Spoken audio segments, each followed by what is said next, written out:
Hello, thank you for watching our video on kata. This video explains the kata, sword, and spear.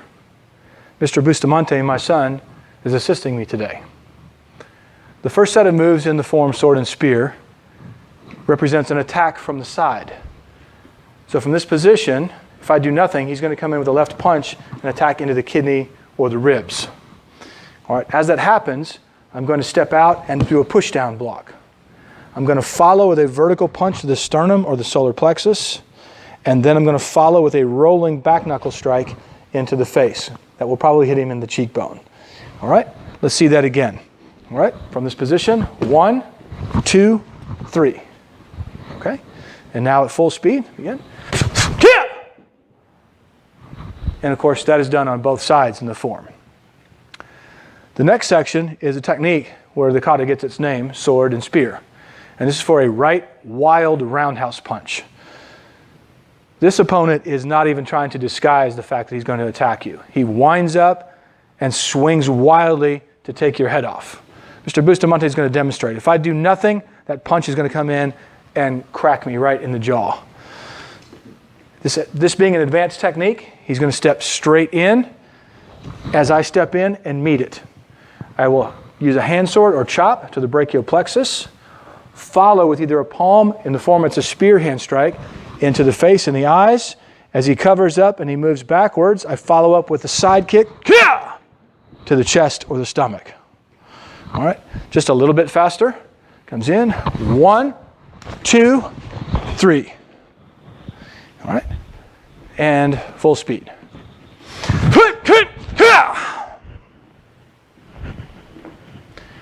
All right. In the next section of the form, you see a revolving step. There are many applications for that revolving step. We're going to do it from a right punch, and then subsequently you would do it for the left punch to show you how the footwork should work. So, Mr. Bustamante is going to come from here with a right straight punch. If I do nothing, the punch hits me in the face. All right. From this position, I'm going to use a side shuffle. As he punches, if I do it right, his punch should go over my shoulder. But we're going to make sure that it doesn't hit. So we're also going to use a left inward parry to the wrist, followed by a right outward parry to the elbow. Together, those two are called double parry. At that point, the right hand will travel down and grab the wrist and start to torque and bring it in. Notice the left hand stays up. It doesn't come back down. In the form, we have you index your hand sword at your chest, and that's to make sure that it doesn't drop down below. We need it above. In application, it's going to go in here to put pressure at the tendon nerve located above the elbow. You should use the bony part of your wrist instead of the edge of the hand. As this continues and I continue twisting and torquing, I'm going to do a rear crossover and then unwind using the pressure to bring him to the ground. Let's look at that just a little bit faster. Side shuffle, parry, parry, grab, torque, apply pressure, rear crossover, unwind, bring your opponent to the ground. Notice also I'm trying to bring him right in front of me, not throw him away from me. Just a little bit faster.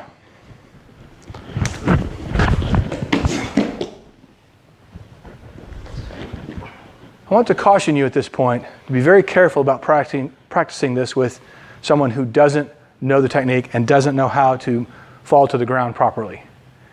When done at full speed and full force, this can cause injury to the arm, to the shoulder, to the face if they hit the ground hard. If someone who doesn't know how to fall properly sticks their hand out, they could get a broken or sprained wrist. So be very, very cautious about ever trying this with someone who has not already been trained in the technique. This is done on both sides in the form, against a right punch and a left punch. In between, you'll see a kicking sequence, two kick combination. It is a crossover hook kick and a spinning back kick. And these two kicks are seen at the end of one of the techniques we teach at the advanced level. They're in the kata so that you can practice them a little bit more. I'll demonstrate how they should be done. Mr. Bustamante over on this side. So In this technique, we've already knocked our opponent to the ground. We have exited, but then we realize he's about to get back up again. So we're going to cross in and use a hooking heel kick to the head or the face. Remember, he's down at this level. So that's our target. So I cross in and hook. Now if I plant right here, that sets him up for a tackle if the hook kick misses. So in the form, we always bring the foot back. We hook, we bring it back. Now the follow-up move is a spinning back kick from here coming in. Should catch him right in the chest. From that position, if he tries to tackle, in other words, he fades back on the first move and then comes back in with a tackle, he'll run into the kick. Let's take a look. We're going to do this slow enough where you can see it and so that he doesn't get hurt. Cross behind, hook, spin around, boom, kick. Coming in from there.